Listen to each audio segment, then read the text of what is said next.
Ada suatu kelompok yang mereka berbeda dengan kitab Qur'annya tapi ngakunya Islam. Di hadapan saya, dia menolak Qur'an yang saya bawa. Ustadz, biar dakwah kita tuntas, dialog kita efektif, ini saya bawa Qur'an dan ini saya bawa hadis. Qur'an saat itu bawa oleh-oleh dari Libanon, Beirut, cetakan Beirut. Qur'an mereka 90 juz. Qur'an kita cuma 30 juz. Gak kebayang Qur'annya 90 juz, 3 kali lebih tebal dari Qur'an kita. Jangankan 90 juz, 30 juz aja susah menghafalkannya. Siapa nama kelompok ini? Syiah. Di depan saya kelompok Syiah menentang. Maka saya yakin Syiah bukan Islam. Tolong saksikan Bapak Ibu, Syiah bukan Islam. Maka ganti istilah Syiah versus Quran, Syiah versus Sunni, ganti dengan Islam versus Syiah. Karena Syiah bukan Islam.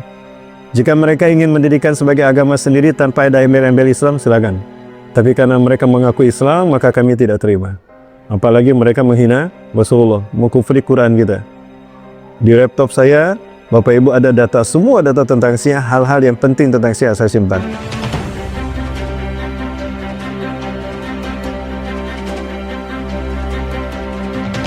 Rasulullah SAW, ya salawat dan salam semoga selalu padanya, dan juga para keluarga dan sahabatnya, pernah mengatakan dalam satu nas bahwa konon Mushaf Nabi Ibrahim turun di malam pertama bulan Ramadan.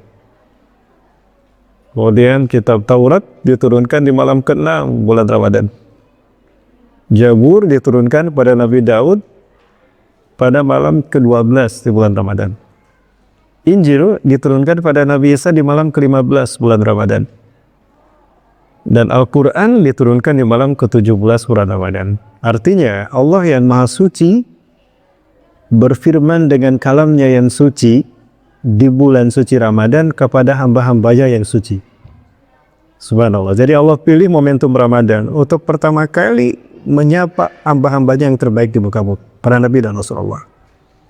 Itulah kenapa bulan Ramadan ini dinamakan Syahrun Aziman, bulan yang sangat agung, bulan yang mulia.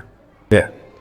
Malam ini kita mencoba napatinasi bagaimana Al-Quran diturunkan dan apa sebetulnya Al-Quran kepada Rasulullah SAW di bulan Ramadan.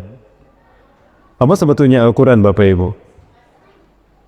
Di dalam beberapa kitab Ulumul Quran, seperti di dalam kitab Al-Itqan fi Ulumil Quran, di sana dijelaskan bahwa Al-Quran adalah jam'u minal wahyi alladhi unzila ila khatamil anbiya wa rasul Muhammad SAW bimuwasitati Jibril wa ala lugatil arabiyyah wa qira'atuhu ibadah. Itu definisi Al-Quran. Jam'u minal wahyi, kumpulan dari wahyu Allah alladhi unzila ila nabiyina Muhammad SAW khatamil anbiya wa rasul, yang diturunkan kepada penutup Nabi dan Rasul Nabi Muhammad SAW bimuwasitati Jibril, melalui perantaraan malaikat Jibril, alal lughatil arabiyyah, menggunakan bahasa Arab, wa qira'atuhu ibadah, dan membacanya adalah ibadah. Itu definisi Quran. Kalau dari segi bahasa, Al-Quran diambil dari kata qara'a yaqra'u Qur'anan, bacaan. Adapun dari segi istilah tadi, kumpulan dari wahyu Allah Subhanahu wa taala. Ada perbedaan antara Quran diturunkan dengan kitab lain diturunkan. Al-Quran berbeda dengan kitab Taurat, Zabur, Injil diturunkan pada para nabinya.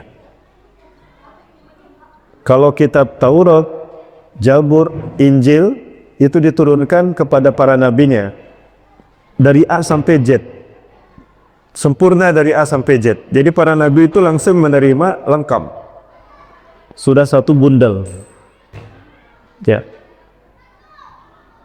mubasyaratan jumlatan wahidah, langsung menerima dalam bentuk lengkap. Sementara Al-Quran itu diturunkan murattaban, musarsalan, ya, selama 22 tahun, 2 bulan, 22 hari, digenapkan 23 tahun.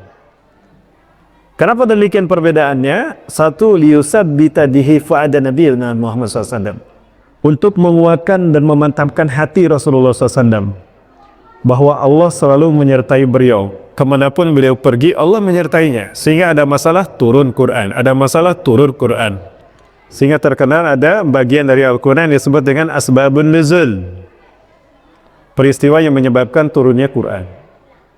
Seperti contoh, ketika perintah dakwah pertama kali diterima Rasulullah SAW, saat itu Rasulullah diperintahkan naik ke Bukit Sofa di momentum digelarnya Pasar Ukaz. Semua pembesar kafir Quraisy berbagai kabilah kumpul di sana. Nah, pada saat itu dimanfaatkan Rasulullah SAW untuk berdakwah. Maka Rasulullah naik ke Bukit Sofa dan berkata, "Sabahul khairi suyuh." Selamat pagi wahai tuan-tuan. Orang-orang kaget, ada apa Muhammad?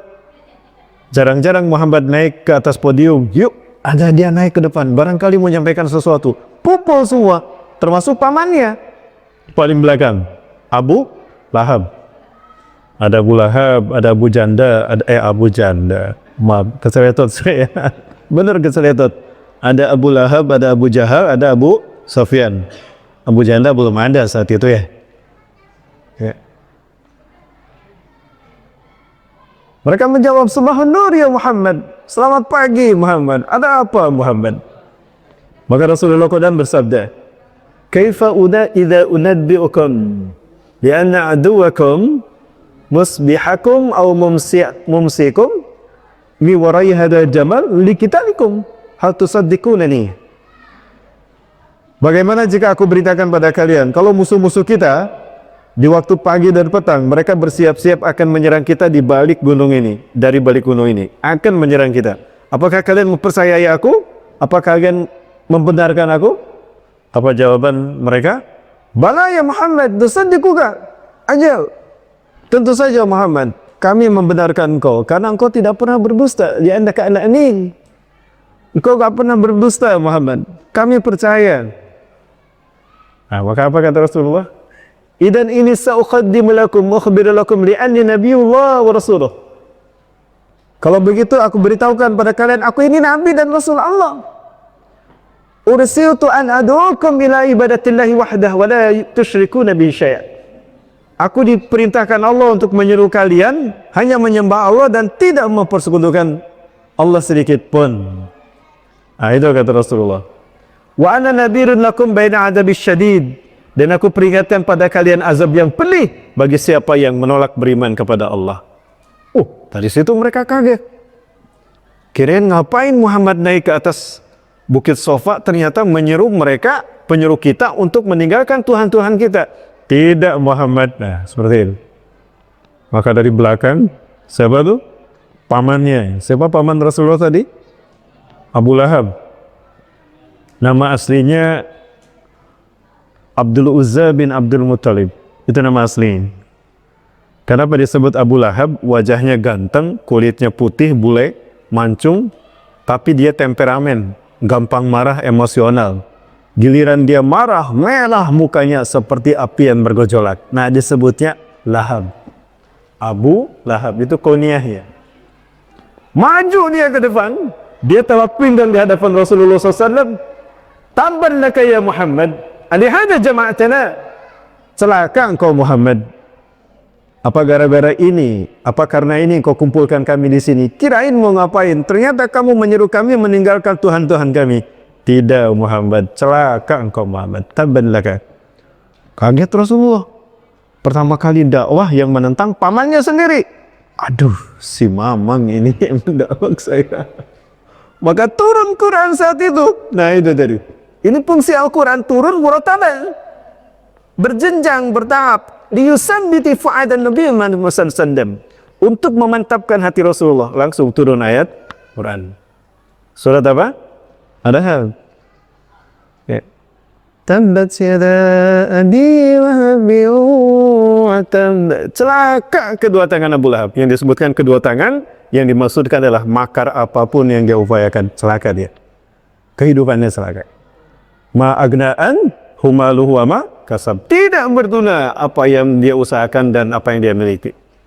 Kan tadinya menjawab dia, silakan Muhammad kau ancam aku. Mana yang lebih kuat, engkau atau aku? Aku punya banyak pengikut pasukan, aku punya banyak harta untuk menghalangi dakwahmu. Kamu punya siapa? Kamu punya apa? Dibalas. Ma agna'an famaluhu wa makasab. Tidak berguna apa yang dimilikinya, harta kekayaannya dan pasukan yang dia upayakan untuk menentang dakwah Rasulullah. Sayasla narum dzatal lahab, kelak dia akan memasuki neraka yang punya api yang bergejolak. Istrinya juga sama. Bu, siapa nama istri Abu Lahab, Bu? Jawabannya gampang, Bu. Bu, kalau istrinya Abu Bakar siapa? Ibu Abu Bakar. Suami ibu siapa, Bu? Pak Ahmad, berarti ibu Bu Ahmad gitu. Kalau istrinya Abu Jahal berarti siapa? Ibu Abu Jahal. Ibu Jahal. Bukan, nama istrinya Arwa binti Harb. Adiknya Abu Sufyan. Dia cantik luar biasa, maka dikenal dengan sebutan Ummu Jamil. Di Mekah terkenal sebutannya Ummu Jamil, ratu kecantikan. Kenapa dia cantik? Tapi sayang, kedua-duanya tolong menolong dalam menentang dakwah Rasulullah SAW. Wa imra'atuhu hammalatal hatab. Ketika Rasulullah berdakwah, disuruh ibu-ibu sini, Muhammad mau berdakwah, pasti lewat jalan itu. Kita kumpulkan kayu bakar, hatab. Kita kumpulkan di tengah jalan, bakar supaya Muhammad tidak jadi berdakwah ke rumah Arqam bin Abi Arqam. Wa imra'atuhu hammalatal hatab, dan istrinya pembawa kayu bakar. Fi jidiha hablum min masad. Kedua-duanya akan saling mengalungkan besi yang menyala-nyala, nanti saling membantu dalam siksa menyiksa di nerakanya. Na'udzubillahi min salik. Nah, ini salah satunya kenapa Al-Quran tujuannya diturunkan bertahap. Baik Al-Quran ataupun kitab yang lain wajib kita imani. Namun iman kita berbeda antara iman kita pada Quran dengan iman kita pada Zabur, Taurat, dan Injil. Iman kita kepada Taurat, Zabur, dan Injil sebatas kita yakin Allah menurunkan Taurat pada Nabi Musa, Allah menurunkan Zabur pada Nabi Daud, Allah menurunkan Injil pada Nabi Isa alaihissalam. Tidak ada kewajiban bagi kita untuk membacanya, mempelajarinya, dan mengamalkannya. Kenapa? Karena semua isinya sudah termaktub di dalam Al-Quran. Maka ketika kita mengamalkan Al-Quran, sama dengan mengamalkan kitab suci yang lain. Jadi iman kita kepada kitab yang lain sifatnya ijmali. Adapun iman kita kepada Al-Quran tafsili. Apa maksudnya tafsili? Satu, yakin kalau Allah menurunkan Al-Quran sebagai kumpulan wahyunya pada Rasulullah SAW. Yang kedua, wajib kita mempelajarinya, membacanya, mempelajarinya. Yang ketiga, yang keempat mengamalkannya, yang kelima mendakwahkannya. Nah, itu iman kita pada Al-Quran. Bapak Ibu yakin Al-Quran benar? Tidak ada yang salah? Tidak. Ada suatu kelompok yang mereka berbeda dengan kitab Qurannya tapi ngakunya Islam. Di hadapan saya, dia menolak Quran yang saya bawa. Ustadz, biar dakwah kita tuntas, dialog kita efektif, ini saya bawa Quran dan ini saya bawa hadis. Quran saat itu bawa oleh-oleh dari Lebanon, Beirut, cetakan Beirut, 6-in-1, ya. Karya Dr. Hasan Sodikin, Muqaddimatul Quran Tafsir wal Bayan. Udah saya bawa kitab hadis Ibnu Hajar al-Asqalani, oleh-oleh dari Yaman. Baik di Yaman ataupun di Lebanon, ya, Beirut, kedua-duanya tempat negara di mana terdapat kelompok yang berhadapan dengan saya saat itu. Apa kata mereka? Maaf Ustadz, Quran kita beda, hadis kita juga beda. Subhanallah. Mereka menolak Quran kita beda. Ada apa dengan Quran kami? Oh, Quran ini sudah beda dengan Quran kami. Quran ini sudah ditahrif dan ditangkis oleh para sahabat. Terus yang asli kayaknya mana? Quran yang asli itu 17.000 ayat. 17.000 ayat. Berarti 90 juz. Subhanallah. Quran mereka 90 juz. Quran kita cuma 30 juz. Gak kebayang Qurannya 90 juz. 3 kali lebih tebal dari Quran kita. Jangankan 90 juz, 30 juz aja susah menghafalkannya. Betul, Bu? Bapak Ibu hafal berapa juz nih? 30 juz apa juz 30? 30 juz apa juz 30? Ini juz 30 ya. Terbalik ya. Bukan 30 juz tapi juz 30. Nggak apa-apa, Bu. Segitupun insya Allah masuk surga. Itu, Bu, Al-Quran. Siapa nama kelompok ini? Syiah. Di depan saya kelompok Syiah menentang. Maka saya yakin Syiah bukan Islam. Tolong saksikan Bapak Ibu, Syiah bukan Islam. Maka ganti istilah Syiah versus Syiah versus Sunni ganti dengan Islam versus Syiah, karena Syiah bukan Islam. Jika mereka ingin mendirikan sebagai agama sendiri tanpa ada embel-embel Islam, silakan. Tapi karena mereka mengaku Islam, maka kami tidak terima. Apalagi mereka menghina Rasulullah, mengkufri Quran kita. Di laptop saya, Bapak Ibu ada data, semua data tentang Syiah, hal-hal yang penting tentang Syiah saya simpan. Ya, baik Bapak Ibu, kita tidak membahas itu. Nah, di dalam definisi Quran, membacanya adalah ibadah. Betul membacanya ibadah? Betul. Berpahala. Ya. Allah menyatakan di dalam, Rasulullah menyampaikan dalam sebuah hadisnya, saya temukan di dalam kitab Nuzhatul Mutakin, syarah kitab Riyadhus Shalihin. Di dalam kitab Fadlu Qiraatil Quran, ya, di sana ada hadis dari Abdullah bin Mas'ud, wa an ibni Mas'udin radhiyallahu anhu qala, dari Abdullah bin Mas'ud, semoga Allah meridainya, qala, ia berkata, qala Rasulullah sallallahu alaihi wasallam, Rasulullah sallallahu alaihi wasallam bersabda, man qala harfan min kitabillah, barang siapa yang membaca satu huruf dari kitab Allah, fadahu hasanatun, maka baginya satu kebaikan. Wal hasanatu bi asyri amthaliha, dan kebaikan itu dibalas 10 kali lipat yang serupa dengannya. La aqulu alif lam mim harfun, aku tidak mengatakan alif lam mim satu huruf. Walakin alif harfun, walamun harfun, wa mimun harfun, tapi alif satu huruf, lam satu huruf, mim satu huruf. Jadi alif lam mim 3 huruf. Kali 10, 30 kebaikan. Nah ini pahalanya. Ibadah dia membaca Quran, karena membaca kalam Allah. Bahkan ketika kita membaca Quran, sebetulnya kita sedang ngobrol dengan Allah. Ada hadis yang lain yang mengatakan, man arada ayyatakallama billah falyaqra'il Qur'an. Barang siapa yang ingin bercakap-cakap dengan Allah, baca saja Al-Quran. Jadi ketika kita baca Quran, kita sedang ngobrol dengan Allah. Apa tidak rindu Bapak Ibu kita ngobrol dengan Allah? Jangankan dengan Allah ya, dengan istri kita saja. Lama tidak pulang ke rumah. Ini saya sudah 2 minggu Bapak Ibu tidak pulang ke rumah. Sudah galau nih, sudah jablay. Rindu ngobrol sama istri. Dengan istri saja yang tercinta, rindu kita ngobrol, apalagi dengan Allah. Nah, maka jika kita rindu kepada Allah, bacalah Al-Quran. Jadi ketika kita membaca Quran sama dengan berhadapan dengan Allah, berdialog dengan Allah SWT. Berbeda mati Allah SWT. Nah, apakah kebaikan itu hanya sebatas kebaikan? Tidak, Bapak. Ketika kita membaca Quran, disadari ataupun tidak, difahami ataupun tidak, ternyata Bapak Ibu terjadi sesuatu. Ketika kita membaca Quran, terjadi sistem metabolisme tubuh di luar biasanya, di luar mobilisme seperti biasanya. Artinya apa? Terjadi proses kimia dan proses fisika yang cenderung membentuk sistem imunitas pada tubuh kita. Maka yakinlah, orang yang rajin membaca Quran jauh dari penyakit. Termasuk pandemi COVID-19, ada suspek COVID-19, seorang dokter, dia tertular di Jakarta. Dia tertular dan dia positif COVID-19, maka dia diisolasi. Ini di awal-awal COVID-19 pandeminya menjangkit. Qadarullah, tidak ada yang dia lakukan kecuali setelah sholat, kecuali apa? Membaca Quran. Dan menghatamkan 3 kali selama dia diisolasi, 3 kali hatam Quran, sembuh. Mendengar Al-Quran selama 3 jam sehari dapat meningkatkan sistem imunitas, kekebalan tubuh. Tubuh kita menjadi kebal. Dan melindungi kesehatan hati dan otak, serta memprogram semua sel-sel tubuh. Kita ini manusia, makhluk regeneratif. Artinya apa? Jika ada tubuh kita terluka, sel-sel kita akan mereduksi, mereka yang rusak. Akan ada regenerasi sel. Gak perlu itu luka dipikirin, ditangisin, gak perlu. Tinggalkan aja, biarkan. Sembuh tidak? Sembuh, karena kita makhluk regeneratif. Sel-sel tubuh kita baru lagi. Maka orang yang membaca Quran, rajin membaca Quran, tubuhnya sehat. Karena selalu tereduksi zat-zat yang berbahaya dalam tubuh kita. Termasuk toksin.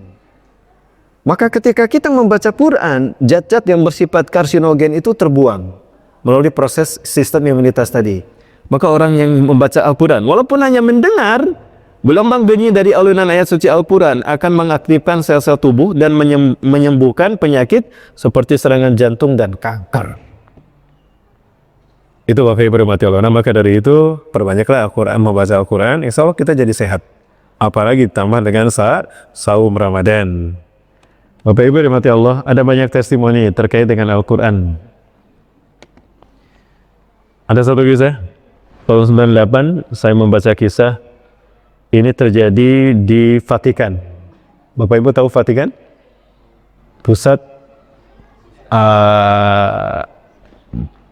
Pusat kepemimpinan gereja ajaran Kristen Katolik seluruh dunia.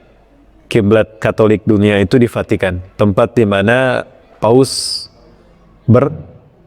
berada, berkantor. Terjadi hal yang menarik. Di Vatikan itu selalu ada acara-acara rutin seperti seminari Quran. Seminari Quran, ada kajian Quran tahun 98. Kalau tidak salah Paus Yohanes Paulus II masih hidup. Dia yang mengajari, yang menjadi pengajar utama. Seluruh misionaris dari seluruh dunia kumpul di Vatikan, termasuk Thomas Leiden, Padri Thomas Leiden. Dia dari Malaysia.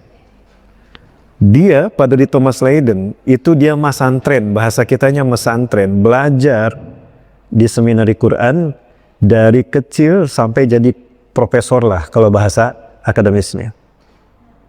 Jadi kalau masantren dari TKA sampai jadi kiai itu di Vatikan. Maka dia menjadi padri yang terkenal, padri pengampun dosa, Thomas Leiden. Dia menjadi padri pengampun dosa di Selangor, Malaysia. Suatu saat ketika seminari Quran tahun 98, dia sakit, tidak bisa ikut seminari Quran.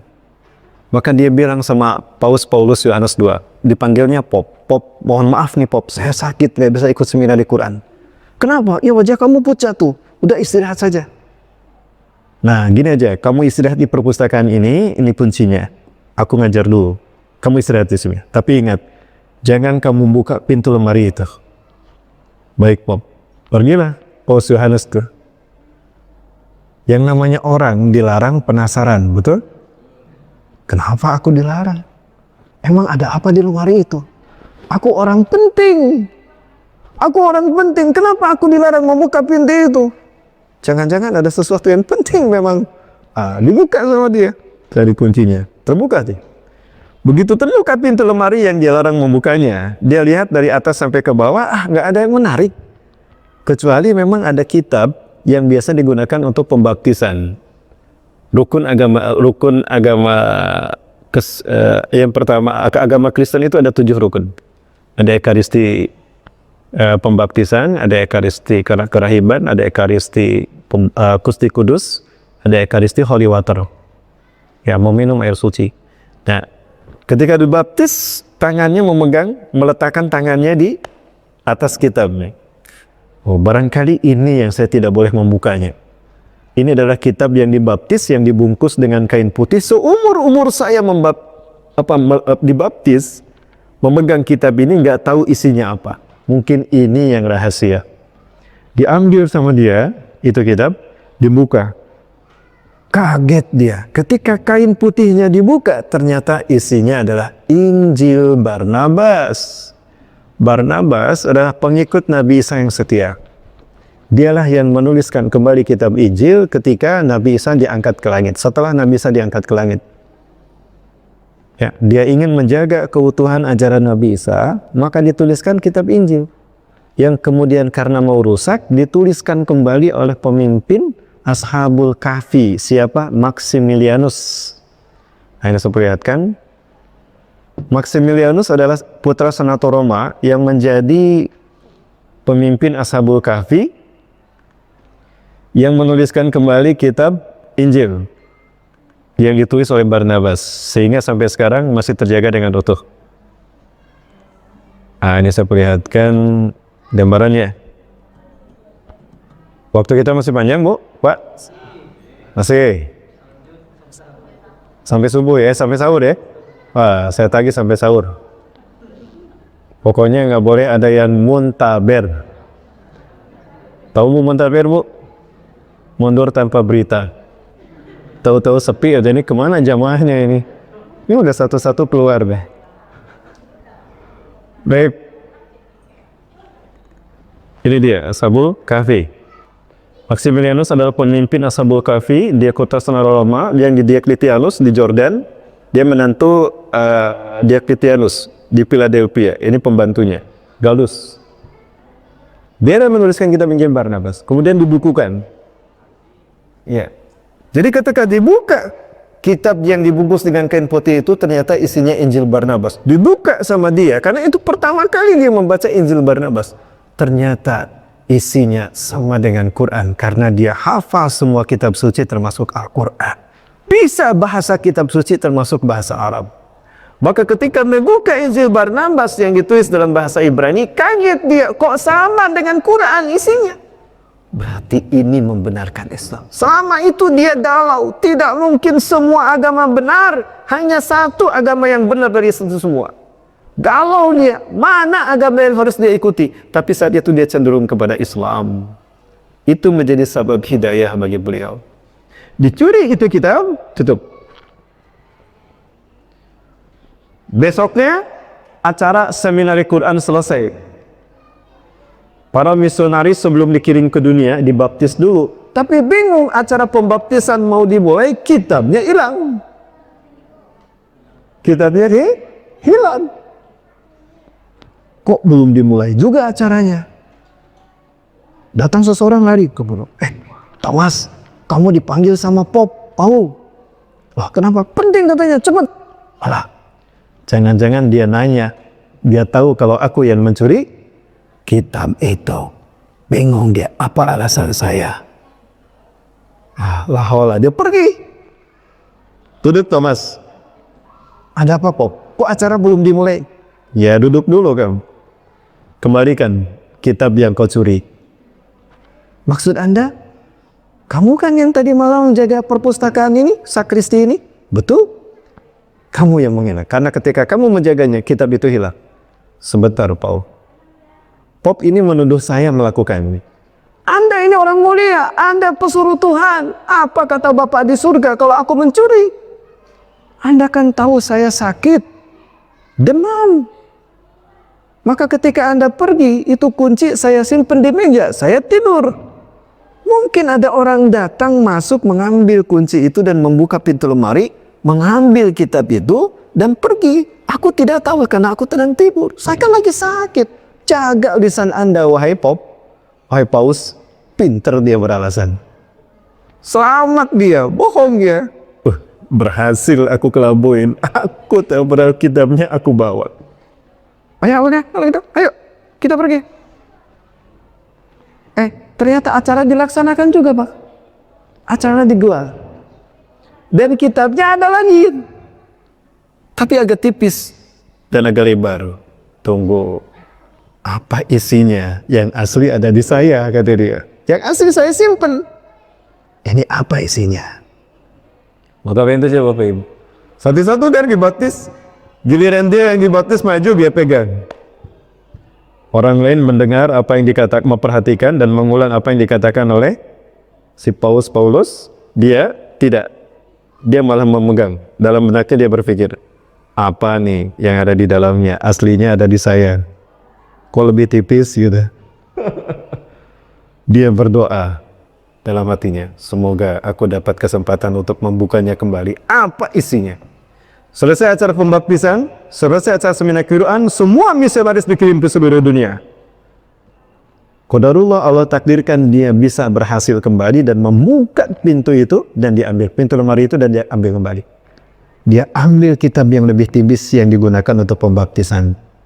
Dibuka kain putihnya, ternyata isinya Al-Quran. Ini kisah nyata tahun 98. Injil Barnabas yang selama ini digunakan untuk membaptis para misionaris seluruh dunia diganti dengan Al-Quran. Artinya mereka yakin kalau kitab suci yang benar itu Al-Quran.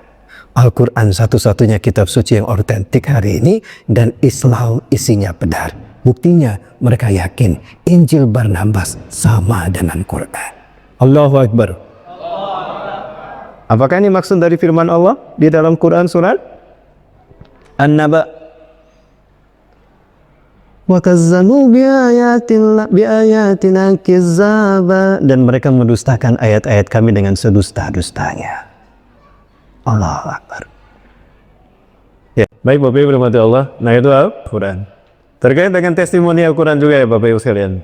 Ada banyak testimoni. Pertama, Bapak Ibu, saya ingin membuktikan dulu satu testimoni yang pertama. bahwa Allah menciptakan kita dalam keadaan Islam. Betul? Di dalam hadis qudsi, di dalam kitab tadi yang saya sampaikan, kitab Mufradatil Quran Tafsir wal Bayan, ya, Quran surat Ar-Rum ayat ke-30, surat ke-30 ayat ke-30, di sampulnya ada hadis qudsi, di bawah asbabun nuzul yang dinukilkan oleh Syekh Asy-Syuyuti rahimahullah.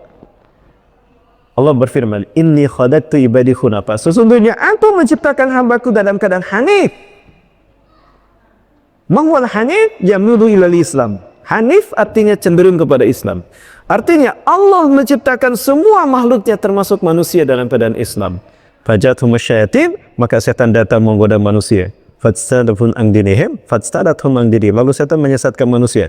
Ada yang ke kiri ekstrim menyembah selain Allah, ada yang ke kanan talbisul haqqa bil batil. Dan Allah menciptakan tubuh kita seperti ini dalam bentuk yang terbaik, di mana di dalam tubuh kita ada tanda-tanda ayat-ayat Allah. Kita lihat tangan kita, Bapak Ibu. Tangan kita ini sebetulnya membentuk lafaz Allah, betul? Nah, kita lihat.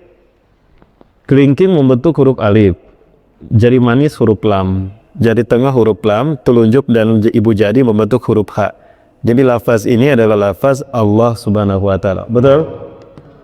Sama Bapak Ibu? Gimana, yakin bahwa ini membentuk lafaz Allah? Yakin. Nah, sekarang kita lihat telapak tangan kita. Coba lihat telapak tangan masing-masing. Telapak tangan kita yang kanan membentuk angka 18 Arab. Betul? 18 Arab. Kayak gini nih. Betul, 18 Arab. Sebelah kiri angka 81. Betul? Ya. Saya kira sama. Yang beda berarti alien. Siluman. Sama tidak Bapak Ibu? Sama. Jumlahkan 18 dengan 81. 99. Ada apa dengan 99? Asmaul Husna, menguraikan sifat nama Allah ini. Nama Allah dimuliakan, diuraikan dengan 99. Inilah tanda kekuasaan Allah. Kemudian, bukti lain bahwa Allah ciptakan manusia dalam keadaan Islam, dan ini merupakan fitrah kita. Islam. Ada seorang pakar mikrobiologi, mungkin itu bidang beliau, namanya Dr. Ahmad Khan. Beliau lulusan terbaik dari Duke University tahun 99 dengan predikat summa cum laude. Luar biasa. Predikatnya summa cum laude. Sedikit perbedaan dengan saya. Nyaris saya juga sama. Mohon maaf, saya tidak sombong Bapak Ibu. Bukan sombong maksud saya. Kalau beliau summa cum laude, saya juga hampir sama. Beliau summa cum laude, kalau saya summa ke laut. Sedikit bedanya ya. Sama tidak Bapak Ibu? Beliau summa cum laude, saya summa ke laut. Baik. Ada satu aksioma atau teori dari orang-orang barat, para ilmuwan barat hari ini, bahwa di dalam tubuh kita ada jenis DNA yang tidak berfungsi dalam metabolisme tubuh. Apa itu DNA? DNA itu asam amino yang ada dalam tubuh kita, protein yang menjadi jati diri kita. Singkatan dari deoksiribonukleotida asid. Nah, tapi ada satu DNA yang tidak berfungsi dalam metabolisme tubuh dan jumlahnya banyak sekali. Orang-orang barat menyebutnya junk DNA. Junk itu sampah. Junk itu sampah. Sementara kalau di Jawa Barat, di Sunda, jang itu panggilan kesayangan bagi anak laki-laki. Jang Rahmat, jang Ate, berarti sampah ya. Ujan. Yujang, bahasa Arabnya yujang, kamu sampah. Bapak Ibu, Masya Allah. Beliau terinspirasi, tidak mungkin ada sampah di dalam tubuh kita dalam jumlah yang banyak. Tidak mungkin itu organ tubuh sia-sia. Mahalatah ada batilan. Tahun 2002, tanggal 2 Januari belum melakukan penelitian, meneliti DNA-nya. Ba'da Isa di laboratorium adiknya, Umron, dia meneliti. Dia ngambil sampel DNA tadi, dimasukkan ke gelas objek, masukkan ke ruang ruang lensa, dilakukan pembesaran berkali-kali, tampil di monitor, sekali dua kali tidak muncul. Nah, ini contoh DNA. Ini ada warna-warni, ini kode genetikanya, ini karakter kita. Jika ingin diketahui ini anak-anak siapa, tes DNA-nya, maksudnya dibaca kode genetikanya. Pasti mirip dengan ayah dan ibunya. dan nggak mungkin mirip tetangganya. Kalau mirip tetangga yang salah siapa? Ayahnya apa ibunya? Kalau mirip, nggak masa ayahnya, kan yang punya rahim ibunya. Ibunya nggak mau disalahin. Bukan salah bunda menandung. Gitu ya.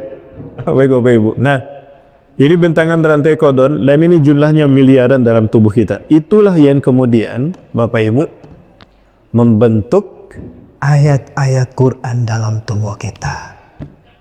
Ternyata DNA yang kata orang barat sampah justru ternyata ada fungsinya. Memang tidak berfungsi dalam sistem metabolisme tubuh, sistem fisika ataupun sistem kimia, tapi dia berfungsi sebagai tameng bagi jiwa kita dari tipu daya setan. Karena DNA tadi membentang, merangkai, membentuk ayat-ayat Quran 30 juz di dalam tubuh kita. Barangkali ini maksud firman Allah dalam Quran surat Az-Zariyat ayat ke-21. Wa fi anfusikum afala tubsirun, dan pada tubuhmu sendiri wahai manusia, apa kalian tidak melihat tanda-tanda kekuasaanku?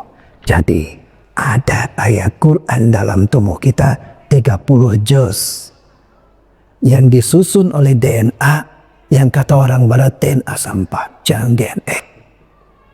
Saya ditanya oleh seorang dokter, oke Ustaz, kalau memang ada DNA dalam tubuh kita, lalu apa fungsi Quran dalam DNA tadi, yang dibentuk DNA tadi? Bapak Ibu, suatu hari ada sahabat kesurupan. Ya Rasulullah, kusuhirul fulan ya Rasulullah. Ya Rasulullah, si fulan kesurupan ya Rasulullah. Anti nih, bawa sini. Itu sahabat yang kesurupan dibawa, disimpan, dipegang di depan Rasulullah. Dia ngamuk-ngamuk kesurupan. Bagaimana Rasulullah mengobati sahabat yang kesurupan tadi? Apa Rasulullah ngasih Paramek? Apa Rasulullah ngasih Panadol? Atau Penakol? Enggak kan? Rasul pegang obat-obatnya. Rasulullah SAW udah angkat. Bismillahirrahmanirrahim. Bismillahirrahmanirrahim. Min kulli syai'in yu'tik Allah yasbik. Wa izzuka bi kalimatil tamma min kulli syai'in rahama min kulli namama. Terus baca dikit dan baca ayat. Bismillahirrahmanirrahim. Alhamdulillahi rabbil alamin arrahmanir rahim maliki yaumiddin. Iyyaka na'budu wa iyyaka nasta'in. Ihdinas siratal mustaqim siratal ladzina an'amta 'alaihim ghairil maghdubi 'alaihim waladdallin. Ayat yang lain, Al-Baqarah ayat kursi. Ya. Ketika Rasulullah meruqyahnya, itu darah mengalir ke dalam tubuhnya. Energi maksud saya. Energi Rasulullah mengalir ke dalam tubuh orang tadi. Menyambungkan ayat-ayat Quran yang ada dalam tubuhnya yang terputus karena perbuatan dosanya. Ingat, ketika kita berbuat dosa, tidak ada celah antara setan dengan kita. Ketika manusia berbuat dosa, terbuka lebar celah sehingga terlihat ayat-ayat Quran oleh setan gitu. Fa'akhadha sahman min sihami, maka setan mengambil satu anak panahnya, kata Rasulullah. Diarahkanlah kepada ayat Quran ini.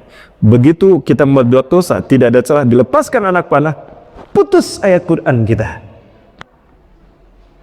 Yang DNA tadi. Makin banyak dosa kita lakukan, makin banyak ayat-ayat tadi putus. Ketika ayat-ayat itu makin banyak putus, terbuka celah bagi setan masuk ke dalam tubuh kita. Bisa lewat mata, bisa lewat hidung, lewat mulut, telinga, atau lewat apa kita berbuat dosa.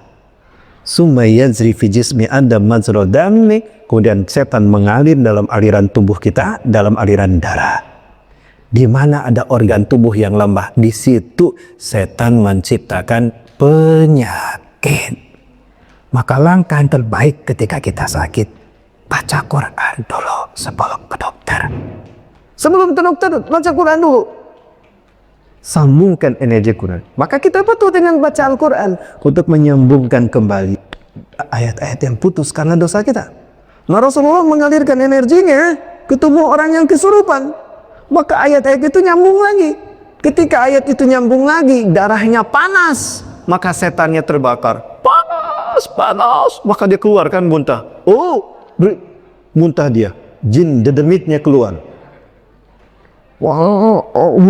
Amit-amit dia keluar. Ifrit, dedemit, amit-amit. Keluar semua jinnya. Begitu Bapak Ibu. Subhanallah. Di sini saya baru paham. Jadi Bapak Ibu yakin di dalam tubuh kita ada ayat Al-Quran? Nah, anak ini setiap hari Senin dan Kamis ini muncul ayat Quran dalam tubuhnya. Seperti buka mawar. Ini sejak 2005 saya simpen.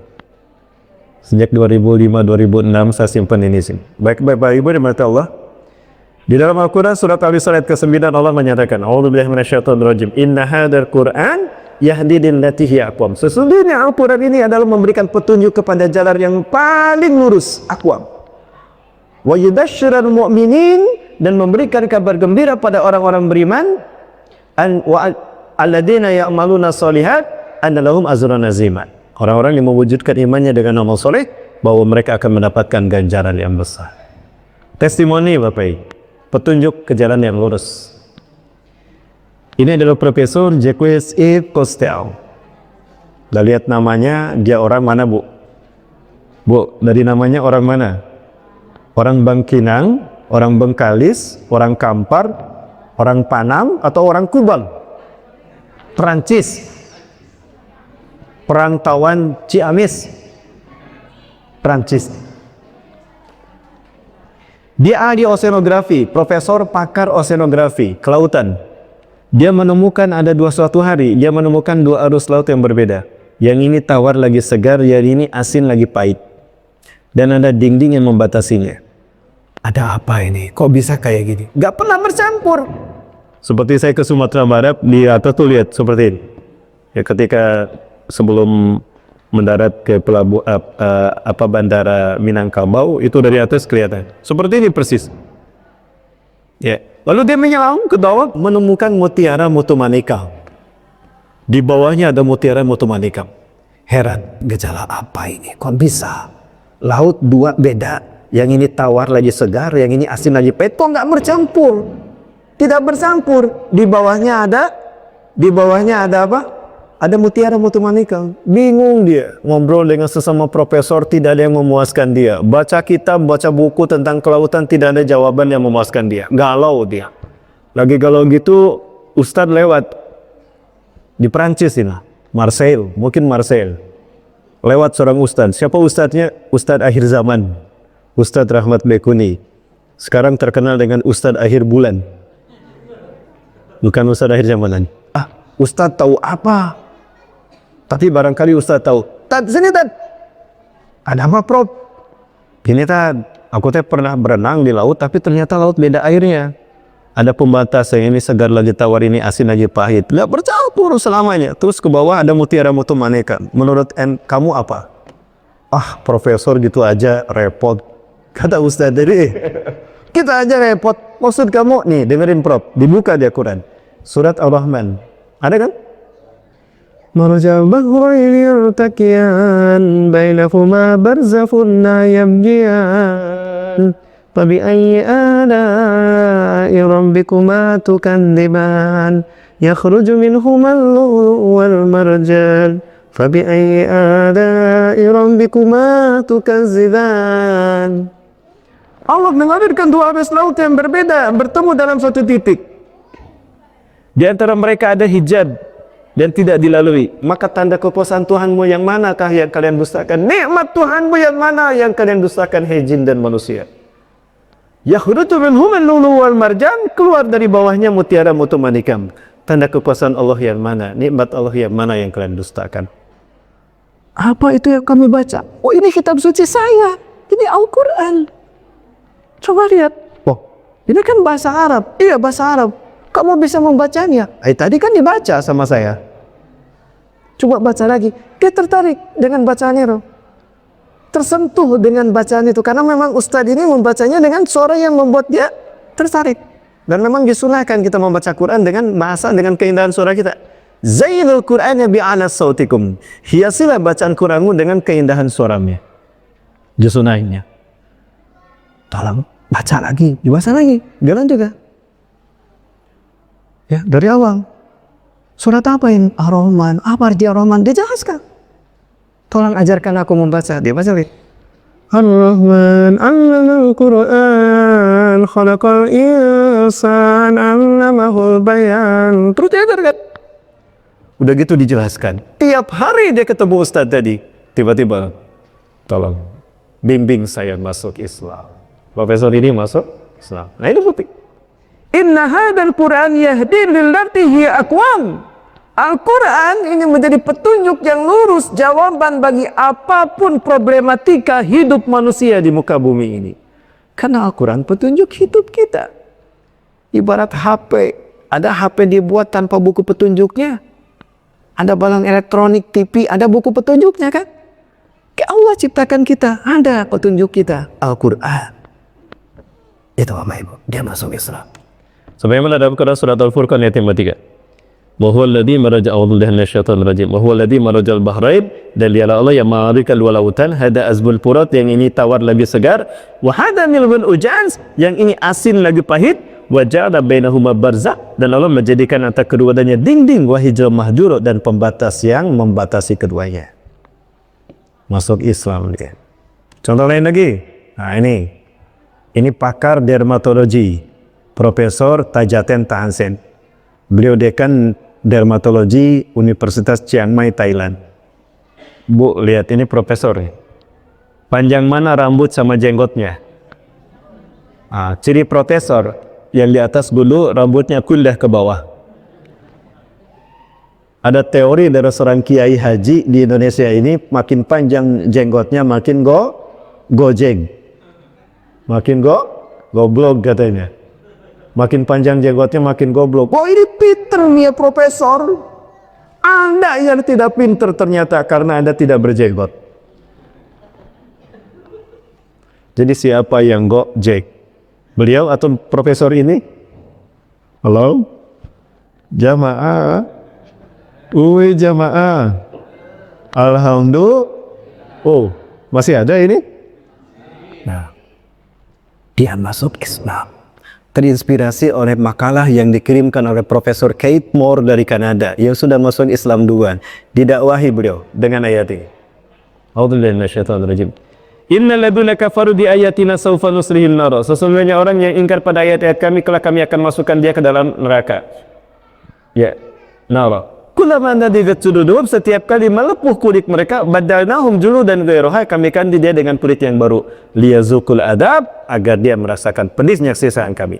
Innallaha kana azizan hakima, sesungguhnya Allah adalah Maha Pengasih lagi Maha Perkasa lagi Maha Bijaksana. Bapak Ibu, kulit kita terdiri dari 3 lapisan. Ada epidermis, ada dermis, ada subkutis. Nah, pada lapisan epidermis yang paling atas, paling luar. Ya. Dermis bagian dalam dan subkutis terdapatnya sel saraf. Ketika sel sarafnya sempurna, maka kita terluka sakit, dicubit sakit karena sel sarafnya berfungsi. Lihat orang yang luka bakar, kulitnya melepuh, betul? Dia berasa nggak kulitnya? Enggak, jangankan dicubit, disayat aja nggak sakit karena luka bakar. Kenapa nggak sakit? Karena sel sarafnya hancur. Nah, ahli neraka disiksa, dibakar dengan api neraka, melepuh kulitnya, hancur sel sarafnya. Maka siksaan neraka berikutnya nggak terasa sakit, betul? Nggak sakit, siksaan berikutnya nggak akan terasa sakit karena sel sarafnya sudah hancur. Maka apa kata Allah? Kullama nadijat juludihum, ketiap kali melepuh kulit mereka, badalnahum juludan ghairuha, kami ganti dengan kulit yang baru, liyazukul azab, agar mereka merasakan sakitnya, pedihnya siksaan kami. Dia masuk Islam karena ayat ini. Hari itu dia dakwah, 5 mahasiswa aja masuk Islam. Ini pembantahan pada teori makin panjang jenggot makin gojek. Ternyata makin panjang jenggot makin cerdas. Betul? Takbir. Maka dari itu, wahai bapak-bapak, panjangkan jenggotnya. Bapak-bapak yang dirahmati Allah. Ada banyak testimoni lain Bapak Ibu sekalian, termasuk Rasulullah SAW. Oke. Waktunya masih ada? Gak ada yang muntaber ini. Maka ketika masa Arab jahiliyah, Allah utus Rasulullah SAW ke sana untuk membawa manusia ke jalan fitrah mereka, ke Islam. Ketika mereka jahiliyah, Allah Islamkan mereka.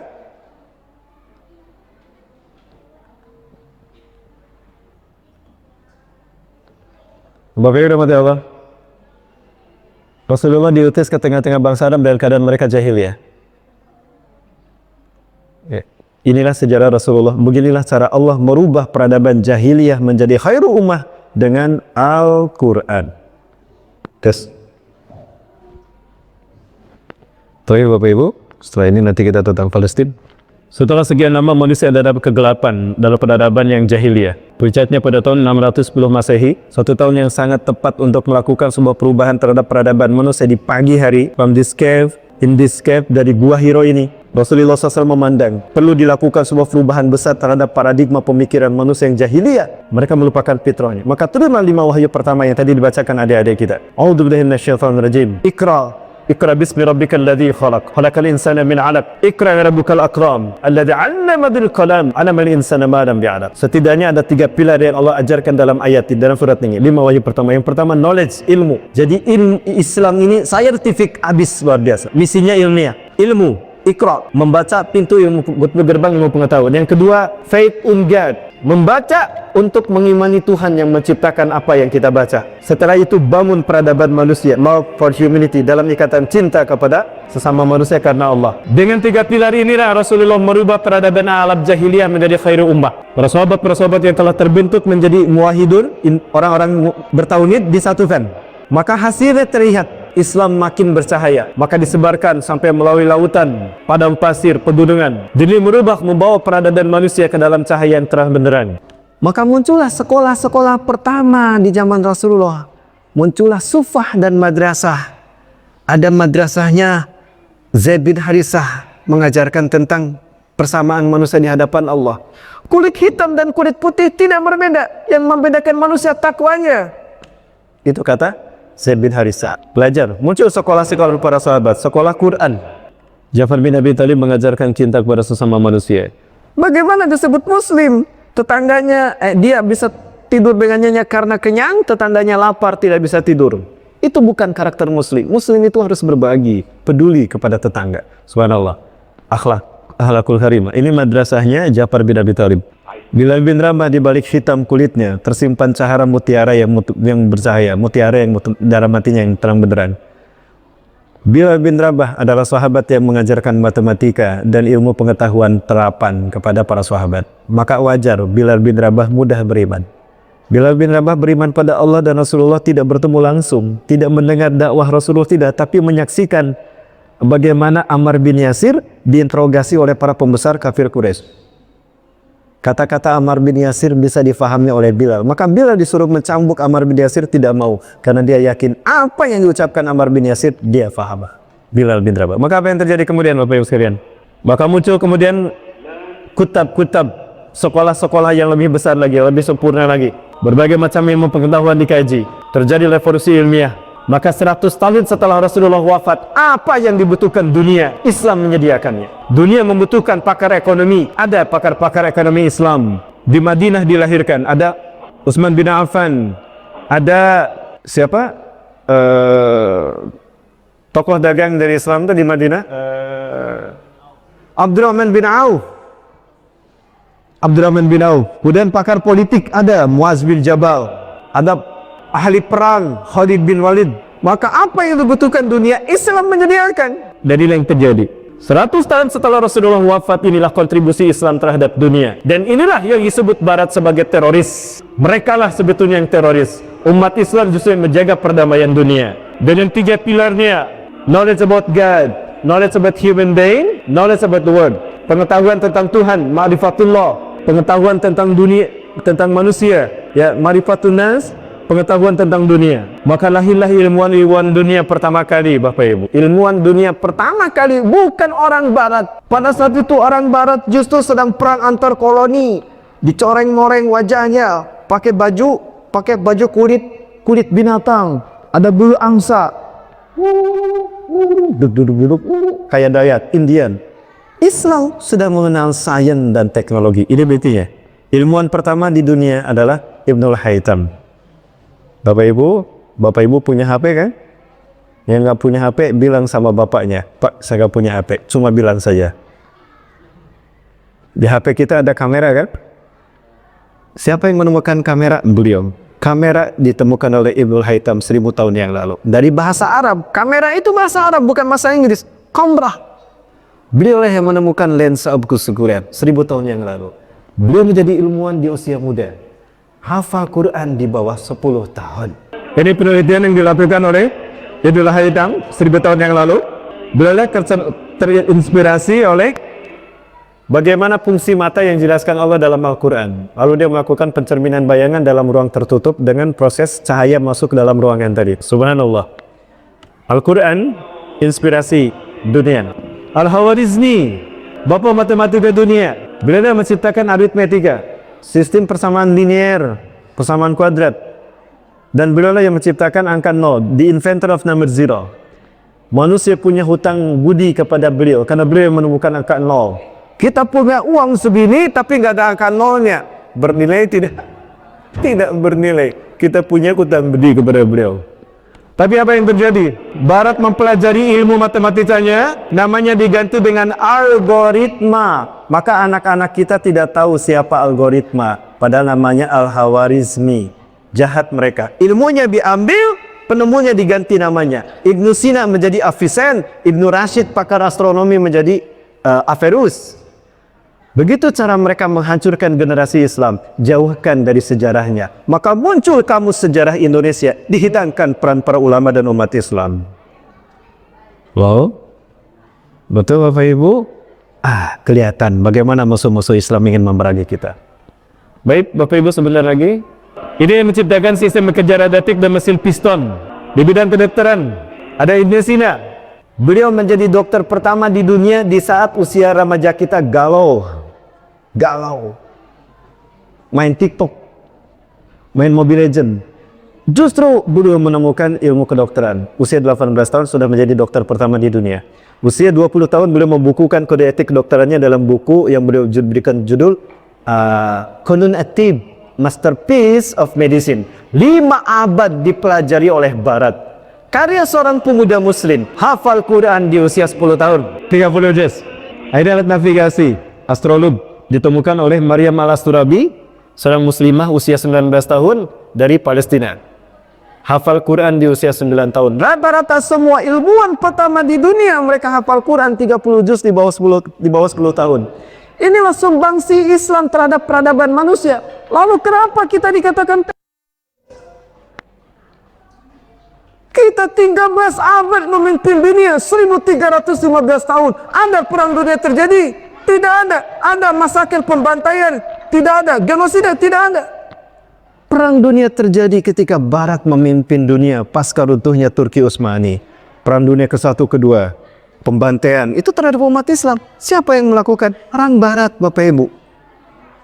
Siapa? Itu Stalin membantai berapa juta orang. Ya siapa lagi Bapak Ibu?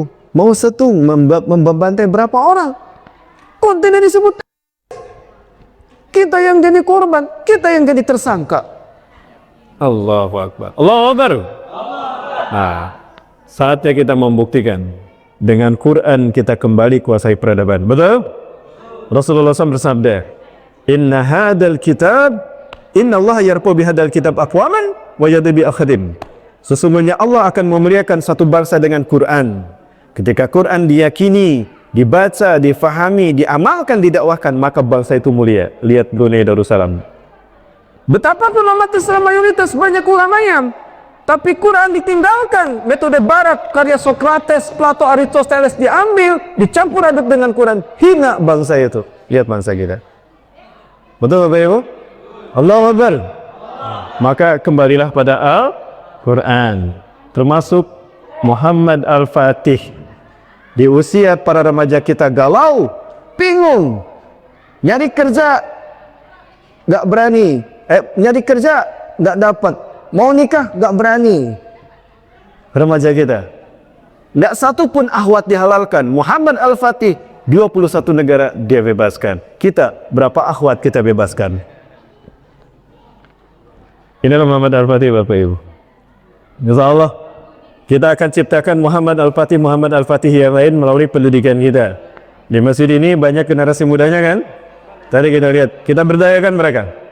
Kita bentuk mereka dengan Quran dan hadis. Ini hasilnya. Adik-adikku sekalian, banggalah kalian dengan para pahlawan dan para pendahulu kita. Mereka lah para tokoh dunia yang berkuasa di dunia, membawa dunia ini dalam bingkai Islam yang rahmatan lil alamin. Kita tunjukkan pada dunia kalau Islam bukan betul.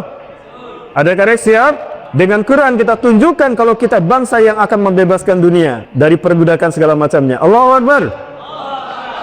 Inilah Muhammad Al-Fatih.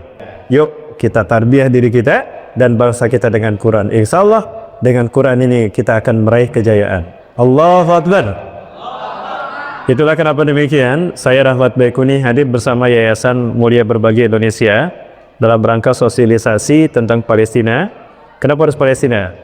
Konstantinopel sudah ada sudah ada Erdogan, Muhammad Al-Fatih.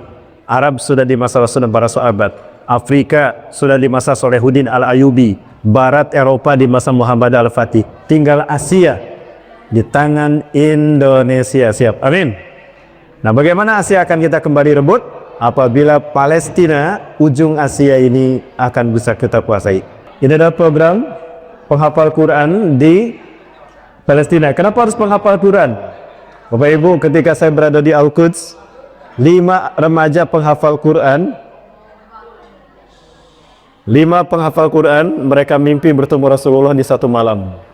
Di malam yang sama, mereka mimpi yang sama, mereka tidak bertemu. Tapi di malam itu mereka bertemu Rasulullah. Rasulullah hadir dalam mimpi mereka. Dan kepada mereka penghafal Quran, Rasulullah bersabda, Ya ahlal Quran, Ya ahlal Syam, Ya ahlal Gaza, Innal ladina sayuharirukum min zulmir yahuda wa yu'aduna al-Quds ala rihadikum ikhwatukumul muslimun di Indonesia. Wahai pada penduduk Syam, penduduk Gaza, sesungguhnya bangsa yang akan memerdekakan kalian dari bangsa Yahudi dan mengembalikan Al-Quds ke tangan kalian adalah saudara kalian Indonesia. Maka ini yang membuat kami memperhatikan generasi Al-Quran. Inilah program penghafalan Quran di Palestina. Insya Allah mereka lah yang akan menunggu generasi muda kita Islam Indonesia untuk membebaskan Palestina. Maka dari itu kami dah hadir ke sini dalam rangka sosialisasi tentang donasi Palestina. Kita bantu mereka karena mereka yakin Indonesia yang akan memerdekakan mereka. Siap kita merdekakan Palestina? Siap kita bebaskan Al-Aqsa? Allahu Akbar. Baik, Ustaz.